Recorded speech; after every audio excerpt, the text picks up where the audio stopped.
Hey everyone, welcome back to Senior Living News with Dale Corpus, powered by the Simplify Senior Transitions podcast.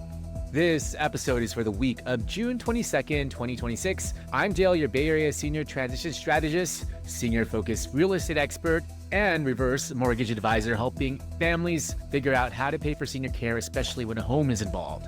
Each week, I round up the biggest stories shaping senior care, aging, caregiving, housing, and the sandwich generation, and break them down in a way that's practical, useful, and relevant for families navigating these decisions in real life.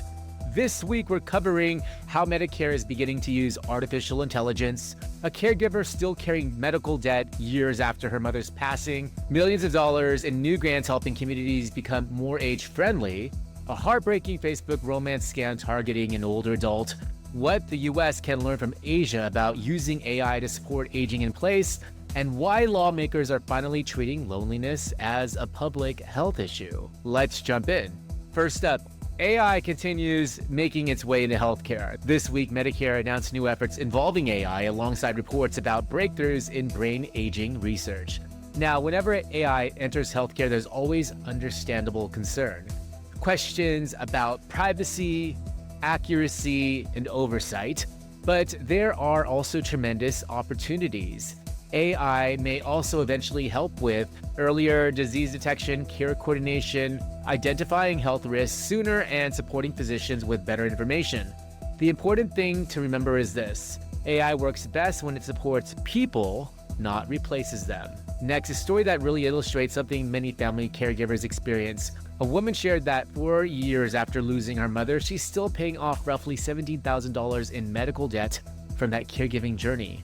When we talk about caregiving, we often focus on the emotional cost, but financial stress can linger for years afterward. Medical bills, reduced work hours, lost retirement savings, travel expenses, and home modifications.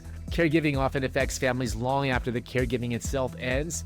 That's why proactive planning matters so much. Next, some encouraging news. AARP announced more than $8 million in grants to support housing improvements and community projects benefiting older adults.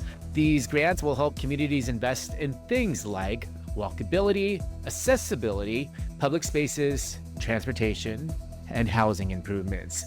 This reflects something we've talked about before. Helping people age well isn't just about healthcare.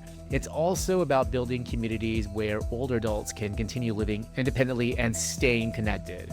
Next, another reminder that scams targeting older adults continue evolving. A senior in British Columbia reportedly lost $60,000 after becoming involved in a Facebook romance scam. Stories like this aren't really about technology, they're about trust. Scammers spend weeks, sometimes months, building emotional relationships before asking for money. That's why families should remember, scam prevention isn't only about recognizing fake emails. It's also about recognizing emotional manipulation.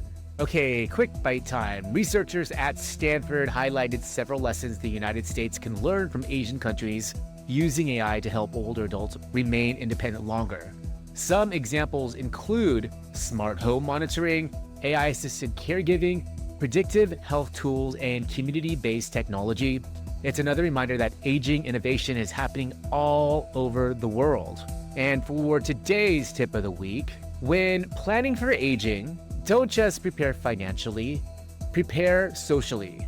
Ask yourself who checks in regularly, who would notice if something changed, and who helps make decisions. Strong support systems often become just as valuable as financial resources. And lastly, for this week's fun fact, lawmakers are now discussing major investments aimed at reducing loneliness among Americans.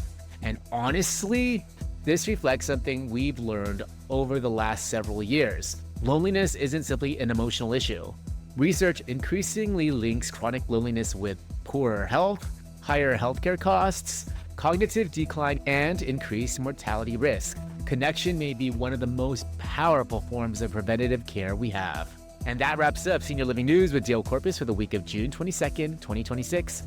If you're helping an aging parent and trying to figure out the next step, whether that's housing, care planning, finances, or understanding how to pay for care when a home is involved, start by going to simplifyseniortransitions.com/start here.